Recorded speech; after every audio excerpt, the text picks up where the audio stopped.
আপনিও কি কিচেনে এই ভুলগুলো করছেন? আজকে শেয়ার করব এমন কিছু সিক্রেট যা প্রতিদিনের কাজের সময়ও বাঁচবে আবার খাবারও ভালো থাকবে। আজকের ভিডিওতে থাকছে রান্নাঘরের কিছু দারুণ টিপস। হ্যালো এভরিওয়ান, আসসালামু আলাইকুম। কি অবস্থা সবার, কেমন আছেন? অনেকেই বলেন ডিম না ধুয়ে ফ্রিজে রাখা ভালো, তবে আমি ব্যক্তিগতভাবে ডিম ভালো করে ধুয়ে সম্পূর্ণ শুকিয়ে তারপর ফ্রিজে রাখি। কারণ ডিমের খোসায় থাকা ময়লা যেন অন্য কোনো খাবারের সংস্পর্শে যেতে না পারে। ডিমগুলো ধোয়া হয়ে গেছে, এখন হচ্ছে ভালো মতো শুকিয়ে ফ্রিজে রেখে দিব। কাঁচামরিচগুলো আমি হচ্ছে বোটা ছাড়িয়ে তারপর খুব সুন্দর করে ধুয়ে শুকিয়ে নিয়েছি। এখন একটা এয়ারটাইট বক্সের মধ্যে আমি টিস্যু খুব সুন্দর করে বিছিয়ে দিচ্ছি। এখন শুকনো কাঁচামরিচগুলো এখানে রেখে দেব। এইভাবে আমি সবসময় কাঁচামরিচ সংরক্ষণ করি। নর্মাল ফ্রিজে রেখে দিলে প্রায় 1 মাসের মতো একদম ভালো থাকবে। কাঁচামরিচগুলো এভাবেই খোলা রেখে দিলে একদম শুকিয়ে নষ্ট হয়ে যায়। উপরে আরেকটা টিস্যু দিয়ে পেঁচিয়ে দিলাম। এভাবে রাখলে নষ্ট হয় না আর অনেক দিন পর্যন্ত কাঁচামরিচগুলো ভালো থাকে। লেবু অনেক দিন ফ্রিজে রাখলে লেবুগুলো শুকিয়ে নষ্ট হয়ে যায়।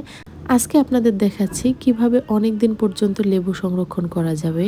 প্রথমে লেবুগুলোকে ভালো মতো ধুয়ে পরিষ্কার করে নিয়েছি। এখন একটা কাপড় বা টিস্যুর সাহায্যে ভালো করে মুছে নিতে হবে, যাতে লেবুর মধ্যে কোনো পানি না থাকে।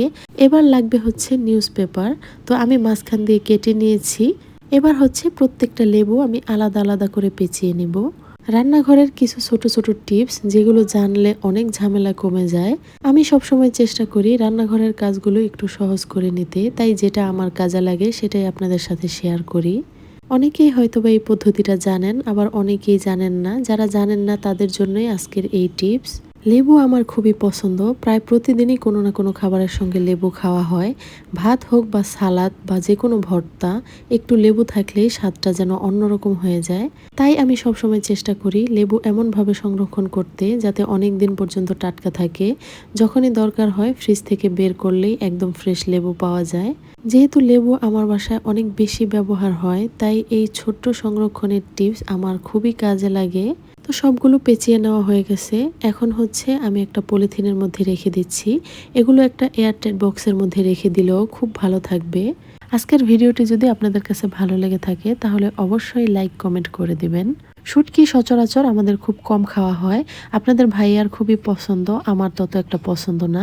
তারপরেও যখনই শুটকি নিয়ে আসে আমি হচ্ছে এইভাবে শুটকিগুলোকে পরিষ্কার করে ছোট ছোট করে কেটে তারপর হচ্ছে একটা বক্সের মধ্যে রেখে দেই। খোলা বা বাইরে রেখে দিলে দেখবেন শুটকির মধ্যে পোকা হয়ে যায়, ওই শুটকিগুলো আর খাওয়া যায় না। শুটকি আমাদের যদিও খুব কম রান্না করা হয়, তারপরেও আমি হচ্ছে যখনই শুটকি নিয়ে আসে তখনই কেটে বেছে পরিষ্কার করে একটা বক্সের মধ্যে রেখে নর্মাল ফ্রিজে রেখে দেই। এভাবে রেখে দিলে অনেক দিন পর্যন্ত ভালো থাকে। আমাদের সবার জীবনেই কম বেশি ব্যস্ততা থাকে, তাই আমি সবসময় চেষ্টা করি কিছু কাজ আগে থেকে গুছিয়ে রাখতে, যাতে পরে তাড়াহুড়ো করতে না হয়। বিশেষ করে সকালের নাস্তা তৈরি করতে অনেক সময় লেগে যায়, তাই আমি সুযোগ পেলেই হচ্ছে পরোটা বানিয়ে সংরক্ষণ করে রেখে দেই।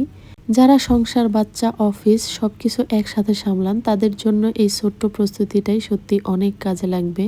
এই পরোটার রেসিপিটা আমার কাছে সত্যি অনেক স্পেশাল, কারণ আমি যখন 4-5 বছর আগে প্রথম আমার চ্যানেলে এই পরোটার রেসিপি আপলোড করি, আলহামদুলিল্লাহ সেই ভিডিওটা আপনাদের এত ভালোবাসা পেয়েছিল যে কয়েক মিলিয়ন ভিউ হয়েছিল।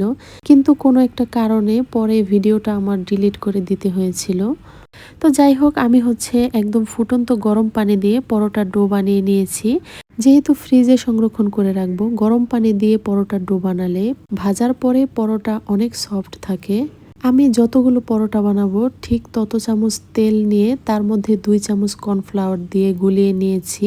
সেখান থেকে আমি 1 চামচ দিয়ে দিলাম রুটির উপরে। এখন হচ্ছে রুটিটা এইভাবে ফোল্ড করে নেব। আমার আগের পরোটা বানানোর ভিডিও আপলোড করার পরে অনেককেই দেখেছি এইভাবে পরোটা বানিয়ে ট্রাই করতে। সত্যি বলতে এই জিনিসটা আমার কাছে ভীষণ ভালো লাগে। আমি যা জানি সেটা যদি আমার ভিডিও দেখে একজন মানুষ শিখতে পারে, তার একটু উপকারে আসে, সেটা আমার কাছে অনেক বড় পাওয়া। তাই সবসময় চেষ্টা করি সহজ আর কাজের টিপস আপনাদের সাথে শেয়ার করতে। আপনাদের ভালোবাসা আর সাপোর্টই আমাকে আরো ভালো ভিডিও বানানোর অনুপ্রেরণা দেয়। সবগুলো বানানো হয়ে গেছে, এখন হচ্ছে আমি পরোটাগুলো বেলে নিব। এইভাবে বানিয়ে নেওয়ার পরে কিছুক্ষণ রেখে দিলে পরোটাগুলো বেলতেও খুব সহজ হয়। তো দেখতে পাচ্ছেন পরোটাগুলো আমি বেলে নিয়েছি। এখন হচ্ছে একটা এয়ারটাইট বক্স নিয়ে নিলাম। এখন হচ্ছে আমি পলিথিন বিছিয়ে নিচ্ছি, একটা পরোটা রেখে তার উপরে আমি আবার পলিথিন দিয়ে দিব। তো এইভাবে করেই আমি হচ্ছে সবগুলো পরোটা রেখে দিব। পলিথিনের বদলে এখানে বাটার পেপারও ইউজ করা যাবে। এভাবে প্রতিটি পরোটার মাঝে পলিথিন দিয়ে রাখলে একটার সঙ্গে আরেকটা লেগে যাবে না। তো যাই হোক, আজকের ভিডিওটি আপনাদের কাছে কেমন লাগলো অবশ্যই কমেন্ট করে জানাবেন। ভিডিওটি ভালো লেগে থাকলে চ্যানেলটি সাবস্ক্রাইব করে দেবেন। তো সবাই ভালো থাকবেন। আল্লাহ হাফেজ।